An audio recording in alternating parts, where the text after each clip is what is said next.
All right, guys, welcome back. I'm going to now show you how to find the derivatives of the sine and cosine functions. And then I'm going to go over an example of how to find a horizontal tangent line. So let's get going. And oh yeah, Pen is back. Hey, everybody. She's a little shy, so she'll get used to it, guys. All right, so then first we got the derivative of sine and cosine. So the derivative of the sine of x is equal to the cosine of x, and the derivative of the cosine of x is equal to the negative sine of x. Memorize these because they're going to come and haunt you, and make sure you know your trigonometry, because that will also come and haunt you if you don't know it. So I'm just going to kind of show you kind of like a basic idea of what's going on. Not like I'm not going to give you a formal proof, but just to have some intuition into the geometry of this. So remember, the sine of x function looks like this. It goes. Here we have 0, 0. Pi is over here. 2 pi, 0. Well, I guess pi, 0. Up here is pi over 2, comma 1. And down here is 3 pi over 2, comma negative 1. Okay, now let's draw. Let's do it over here, actually. Let's do, let's do it below. This will probably make more sense. Let's draw another graph below.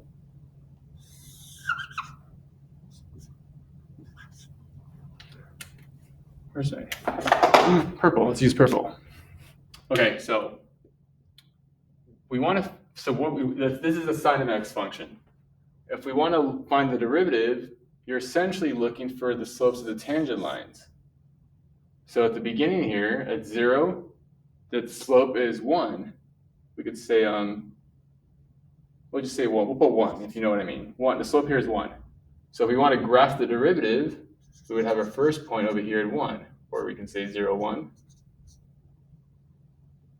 Over here, we have a horizontal tangent line. What the? Oh, messed up. A horizontal tangent line, the slope is 0. So at pi over 2, we go to 0. So pi over 2 comma 0. At pi, the slope is negative 1. So at pi, we go down to negative 1. Getting down low. Pi comma negative 1. We come back over here. The slope is 0. So at 3 pi over 2. I need to extend this. 3 pi over 2. We are back at the x-axis. No, there's no time. All right, and back over here, we have our slope at 1. So we're climbing back. And, oh man. I'll draw this decently well. 2 pi comma 1. This is not one of my best graphs, but it's supposed to be the cosine function.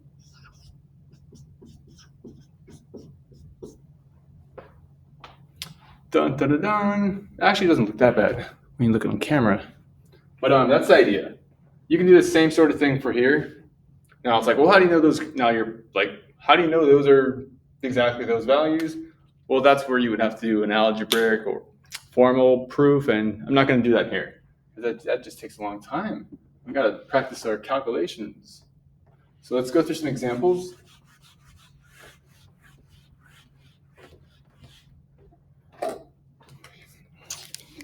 And it's really pretty simple. Let's go. Let's look at example 1. We have y equals 2 times the sine of x. Number 2, we got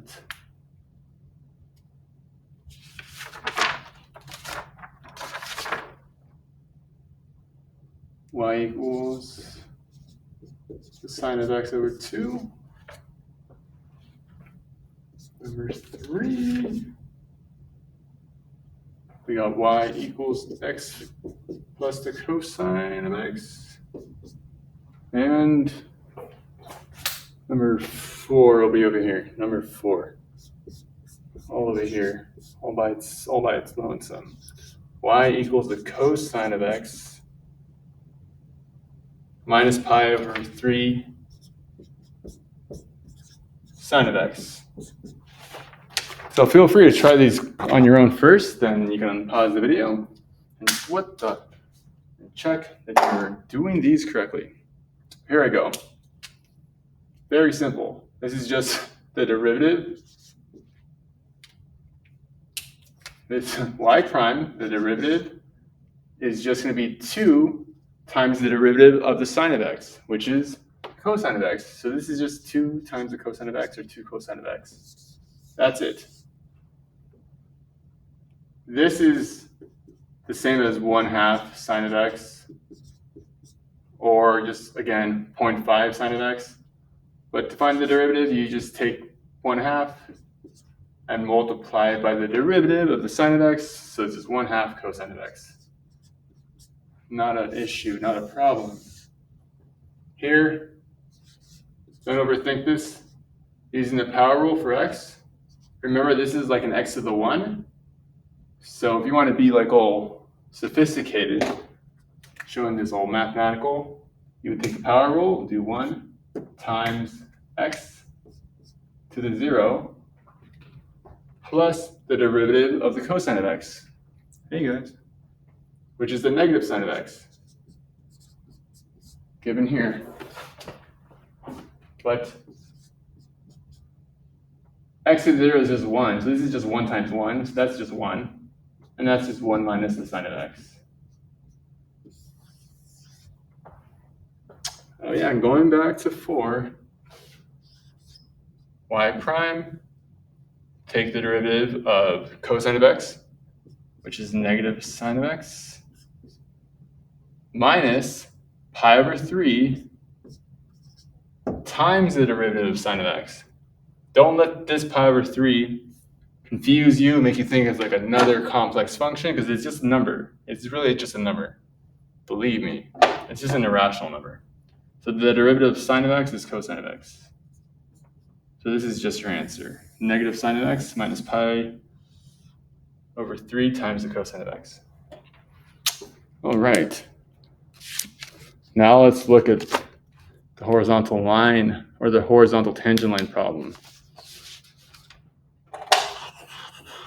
Roommate. Paper towels.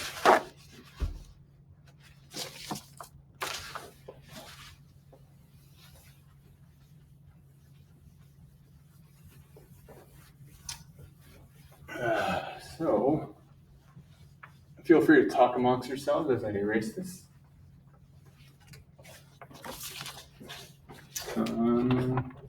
Okay. So,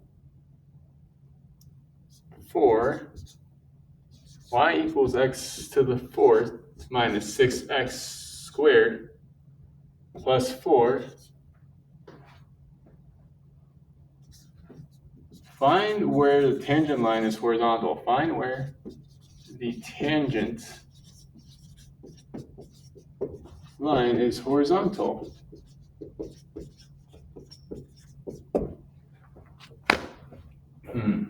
Oh, Odie wants to join. Hey, everybody. Odie and the panda are dating. I think they're fighting. Anyways, okay, so always make sure you're hydrated before you attack these problems, because they can overwhelm you the first time you do them. So first, let's make it clear what we're trying to find in terms of the value of the derivative.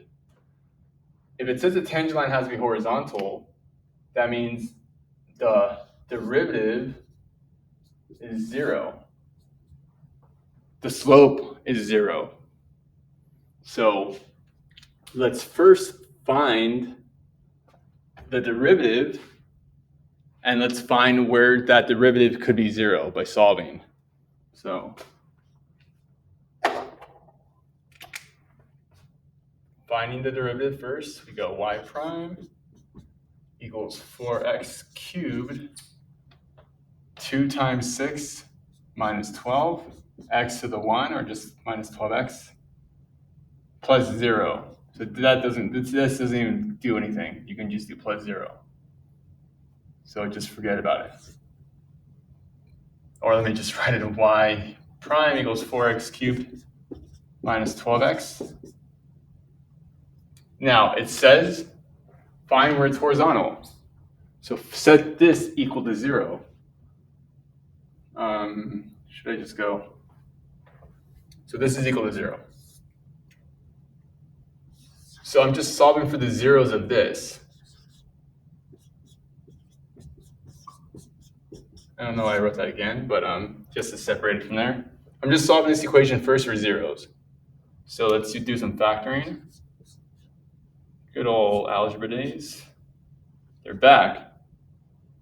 4x times x squared minus 3 equals 0. And this, you can even go further. Oh man, I gotta get down. Whoa, x. Let me do this. 4x times x, hey guys, times x minus the square root of 3 times x plus the square root of 3. Because the square root of 3 times the square root of 3 will give you 3. And this will be 0. So you got 3 zeros then. You got 0 for that, 0 for this, and 0 for this. So then you're solving for 3 zeros. So going back over here, 4x equals 0. So we have one answer where x, we'll call this x1, is 0. Let's use the red. Next we have x minus the square root of 3 equals 0. So that means x, let's call it x2. x2 equals the square root of 3. And then the third one, x plus the square root of 3 equals 0. X plus the square root of 3 equals 0. So we got x3 equals the negative square root of 3. Yeah? Yeah. Okay. We're not done yet. Don't worry, we're not done. We still got some fun. It's actually working out more smoothly than I thought. I haven't done this in like a year. You're finding the points, like, because if you just know where x, if you just know the x value, you don't actually know where it is because you need to know the y coordinate. So all you got to do is find the y coordinate for x equals 0, x equals root 3, and x equals the negative square root of 3. So just find those 3 y values, but make sure you check it in here. Don't be checking it in the derivative because you're looking at this graph. You're trying to find where on this graph is the derivative 0. So in here, this guy. So we plug 0 into this, straight up, it's pretty simple. It's just 0 plus 0 plus 4. So then y equals 4. So this first point, you're going to have 0, 4. 1 point down. Next, we got to plug in the square root of 3 into here. So we're going to have the square root of 3 to the 4th minus 6 times the square root of 3 squared plus 4. The square root of 3 times the square root of 3 times the square root of 3. This is just like 3 times 3, which is 9, minus 6 times 3 plus 4. Negative 9 plus 5. No, negative 9 plus 4 is negative 5. Bang. Our next point we got. Oh no, can't save it. We got to focus. The square root of 3 comma negative 5. 2 down. All right. I'll get you. All right. Now just one more. Plug the negative square root of 3 into there. And it's going to work out to be the same. Yeah, because it's going to be to the fourth power, but let me just put it in just to make it clear. So we're going to have, let's use the red, the negative square root of 3 to the fourth minus 6 times the negative square root of 3 squared plus 4,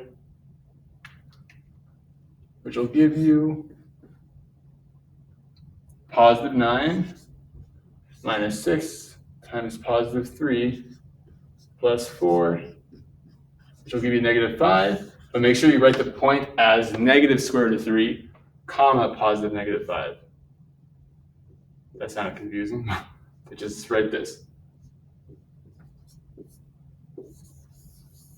And there you go. You don't got to put those check marks. Actually, they look a little confusing. Actually, no, I'm going to put them back. There's your answers. Those are the 3 points on this graph where the horizontal line is tangent, or the horizontal line is where the tangent line is horizontal. We did it. Okay. Sorry for being dramatic, but make sure you understand this because it's weird when you don't have a graph, because you're not going to be given a graph, because obviously it would be much easier to do it. So I hope that helps. Let me know if you have any questions, and if you haven't subscribed yet, please do. Please give me some feedback, and thanks for watching, and I'll see you guys in the next video. Bye, everybody.